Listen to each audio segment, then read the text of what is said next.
حضرت قبلہ، میں آپ قرآن مجید فرقان حمید سے آپ نے ابتدا کی، پہلا سوال، پہلی ظاہر بنیاد، فرسٹ پرائرٹی اور اساس قرآن مجید، اللہ کے کلام سے بڑھ کے کچھ نہیں. لیکن جب ہم حدیث مبارکہ کی طرف بھی آتے ہیں تو ہم اس آیت کا مصداق رسول انعام صلی اللہ علیہ وسلم بدرجہ اتم پاتے ہیں. وما ينطق عن الهوى ان هو الا وحی یوحی.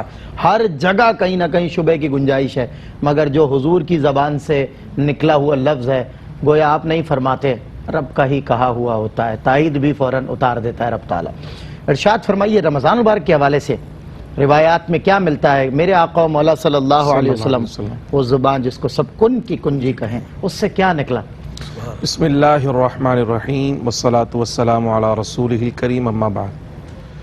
سب سے پہلی بات تو یہ ہے کہ اللہ سبحانہ و تعالی نے ہمیں جتنی نعمتیں عطا فرمائیں وہ ہمارے پیارے آقا حضرت محمد مصطفیٰ صلی اللہ علیہ وسلم کے وسیلے سے ہی عطا فرمائیں. اور ان نعمتوں میں ایمان بھی ہے، ان نعمتوں میں قرآن بھی ہے، ان نعمتوں میں ماہ رمضان بھی ہے. ٹھیک. ماہ رمضان شریف کے حوالے سے پیارے آقا صلی اللہ تعالی علیہ وسلم کی خود کیا کیفیت ہوتی تھی، اس کا اندازہ ہم اس بات سے لگاتے ہیں کہ جب رجب کا چاند نظر آتا تھا تو اس وقت پیارے آقا صلی اللہ علیہ وسلم سے دعا منقول ہے. آپ فرماتے تھے کہ اللہ رجب اور شعبان میں ہمارے لیے برکت عطا فرما اور ہمیں ماہ رمضان تک پہنچا. یعنی رجب سے ہی ماہ رمضان کی تیاری شروع ہو گئی، رجب سے ہی ماہ رمضان کا انتظار شروع ہو گیا. تو یہ پیارے آقا صلی اللہ علیہ وسلم کی کیفیت ہوتی تھی. اور ماہ رمضان کی تیاری کے لیے ہی پیارے آقا صلی اللہ علیہ وسلم نے صحابہ کو بھی ترغیب دی. شعبان کے اس کے شعبان المعظم کے روزے پیارے آقا صلی اللہ علیہ وسلم کثرت سے رکھا کرتے تھے، صحابہ بھی رکھا کرتے تھے. اور پھر پیارے آقا صلی اللہ علیہ وسلم کا جو طریق ہے وہ یہ ہے کہ ترغیب، اور ترغیب کے لیے آپ صلی اللہ علیہ وسلم کچھ ارشادات بھی فرماتے اور اپنے عمل سے بھی اس کی اہمیت کو بتایا کرتے تھے. صحیح. جہاں تک ترغیب کا تعلق ہے تو پیارے آقا صلی اللہ علیہ وسلم نے ماہ رمضان کی فضیلت میں کئی احادیث مبارکہ ارشاد فرمائی، بلکہ باقاعدہ استقبالیہ خطبہ ماہ رمضان شریف کے حوالے سے ہمیں کتب احادیث میں ملتا ہے، جو کہ حضرت سلمان فارسی رضی اللہ تعالیٰ عنہ سے مروی ہے کہ پیارے آقا صلی اللہ علیہ وسلم نے باقاعدہ صحابہ کو خطبہ ارشاد فرمایا اور فرمایا اے لوگو تم پر ایک ایسا مہینہ سایہ فگن ہونے والا ہے کہ اس میں ایک رات ایسی ہے جو 1000 مہینوں سے بہتر ہے. یعنی ماہ رمضان کی جو لیلۃ القدر ہے اس کی عظمت بیان فرمائی. پھر پیارے آقا صلی اللہ علیہ وسلم نے فرمایا کہ یہ وہ مہینہ ہے جس کا پہلا عشرہ رحمت کا ہے، دوسرا عشرہ مغفرت کا ہے اور تیسرا عشرہ جہنم سے آزادی کا مہینہ ہے. بالکل ٹھیک. پھر فرمایا پیارے آقا صلی اللہ علیہ وسلم نے کہ وہ مہینہ آنے والا ہے کہ جس میں اللہ سبحانہ و تعالی اپنے بندوں پر اتنا مہربان ہے کہ ان کے عمل پر ثواب میں اضافہ فرما دیا جاتا ہے. فرمایا نفل کا ثواب فرض کے برابر کر دیا جاتا ہے اور فرض کا ثواب 70 فرضوں کے برابر کر دیا جاتا ہے. پھر آپ صلی اللہ علیہ وسلم نے اس مہینے کو شہر المواسات فرمایا، یعنی غم گساری کا مہینہ. اور آپ دیکھتے ہیں کہ اس مہینے میں پیارے آقا صلی اللہ علیہ وسلم کی سنت کی اتباع میں الحمدللہ مسلمانوں میں ایک خاص رغبت ہوتی ہے کہ کیئرنگ اور شیئرنگ شروع ہو جاتی ہے. صحیح بات. یعنی عام دنوں کی بنسبت اس مہینے میں زیادہ تقسیم کیا جاتا ہے، زیادہ خیال کیا جاتا ہے، لوگوں کو روزہ افطار کروایا جاتا ہے. بالکل صحیح. پھر اس مہینے کی عظمت کو بڑھانے کے لیے پیارے آقا صلی اللہ علیہ وسلم نے فرمایا کہ اس مہینے میں روزہ افطار کروانے کی فضیلت بیان فرمائی. فرمایا کہ جو کسی کو روزہ افطار کروائے تو اللہ سبحانہ و تعالیٰ اس کے گناہوں کو بھی معاف فرما دے گا. وہ ایک کھجوری کیوں نہ ہو. ہاں، تو صحابہ کرام نے عرض کیا رسول اللہ صلی اللہ تعالیٰ علیہ وسلم کہ کسی کے پاس اتنا مال نہیں ہے کہ وہ روزہ افطار کروائے. آپ نے فرمایا کہ یہ جو میں نے فضیلت بیان کی تو اس کو ملے گی جو ایک کھجور سے روزہ افطار کروائے، جو ایک گھونٹ پانی سے روزہ افطار کروائے. فرمایا جو روزے دار کو پیٹ بھر کر کھانا کھلائے اللہ اسے روز حشر میرے حوض کوثر سے ایسا سیراب فرمائے گا کہ جنت میں داخل ہونے تک دوبارہ پیاس ہی نہیں لگے گی. سبحان اللہ. اسی طرح پیارے آقا جی صاحب بات کمپلیٹ کرتا ہوں، ایک وقفہ درمیان میں حائل ہوتا ہے انشاءاللہ. وقفے کے بعد اللہ اکبر، حوض کوثر مجھے حضور سرور دو عالم صلی اللہ علیہ وسلم کی شہزادی خاتون جنت سرکار اعلی حضرت نے نام تک نہ لیا، سیدہ طیبہ عابدہ زاہدہ یعنی خاتون جنت پہ لاکھوں سلام. جب حوض کوثر کی بات آئی میرا خیال وہاں گیا، کیفیت بدلی تو ایک شعر میں حضور کی بیٹی کی نظر آپ کا ذوق پیش نظر رہے.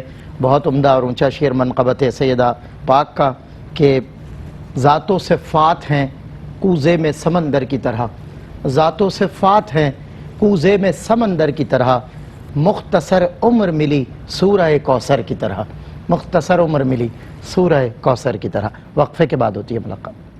خوش آمدید، خیر مقدم ہے ناظرین آپ کا ایک بار پھر پروگرام روشنی سب کے لیے. رمضان مبارک کے حوالے سے آپ کی میری تیاریاں جاری ہیں اور دل جو جو رمضان قریب ہو رہا ہے دل جھوم رہا ہے، کیونکہ ایک بار پھر اپنے رب کے حضور ہم حاضر ہو جائیں گے۔ وہ لوگ جو کعبۃ اللہ کا طواف کرتے ہیں رمضان مبارک کے علاوہ رمضان، ان لوگوں کے شانہ بشانہ کیفیات ہوتی ہیں، یعنی روحانی طور پر ہم اللہ کی بارگاہ میں پیش ہوتے ہیں، ہماری روحیں اللہ کے حضور سرو سجود ہوتی ہیں، پاک ہو جاتی ہیں، طیب ہو جاتی ہیں۔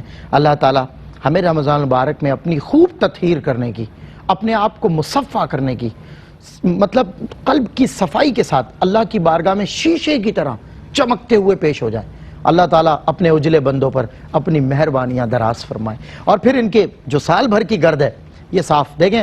ہم سالانہ نہیں، ماہانہ بنیادوں پر کبھی کبھی جب ہم ٹاپ روف پہ جاتے ہیں، گھر کی چھت ہوتی ہے، چلو مہینے میں دھو لیں گے، تو اب وقت آیا ہے اپنے وجود کو، اپنی ارواح کو، اپنی روحوں کو دھونے کا۔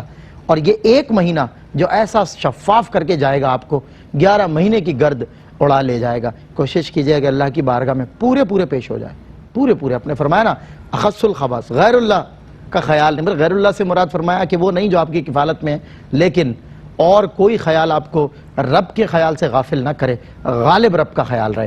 حضور آپ ارشاد فرما رہے تھے۔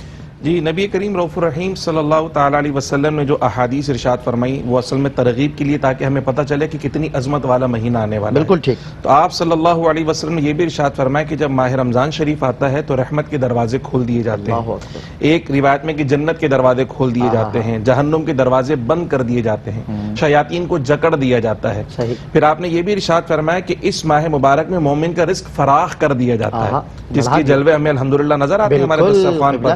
اچھا آپس کی بات ہے، انٹرپٹ ہو رہا ہے، ہم دستر پہ معمول کے ساتھ فریکوینٹ 30 ڈیز تک جو نعمتیں کھاتے ہیں، عام دنوں میں دسترس میں ہوتی ہیں، لیکن وہ کیفیت نہیں ہوتی، رب تعالیٰ کھلا رہا ہے نا بلا شبہ، انتظام کے ساتھ، بلا شبہ۔ اور اسی طرح آپ صلی اللہ علیہ وسلم نے ذمہ داریوں کے حساب سے بھی مزید باتیں ارشاد فرمائی، جس میں ایک یہ بھی ارشاد فرمایا کہ جو شخص اس ماہ مبارک میں اپنے غلام پر سے کام میں تخفیف کر دے، یعنی جو آپ کے ماتحت ہیں اس کے کام میں تخفیف کر دیں تاکہ وہ روزے کی عبادت کو آسان طریقے سے سر انجام دے سکے، دیگر فرائض ادا کر سکے، تو فرمایا جو کام میں تخفیف کر دے اپنے مملوک کے، اپنے ماتحت کے، اللہ سبحانہ و تعالی اسے بھی جہنم سے خلاصی عطا فرمائے گا۔ صحیح۔ تو یہ بڑی عظمتوں کا مہینہ ہے جس کی ہر گھڑی رحمتوں برکت والی ہے، اور اللہ سبحانہ و تعالی کا قرب حاصل کرنے کی ہے، اور اپنے گناہوں سے اپنے آپ کو پاک کرنے کی اور مزید تطہیر کے لیے، جیسے آپ نے ارشاد فرمایا یہ مبارک مہینہ ہم پر سایہ فگن ہونے والا ہے۔ اللہ اس کی قدر کی توفیق عطا فرمائے۔ آمین۔ بہت خوب۔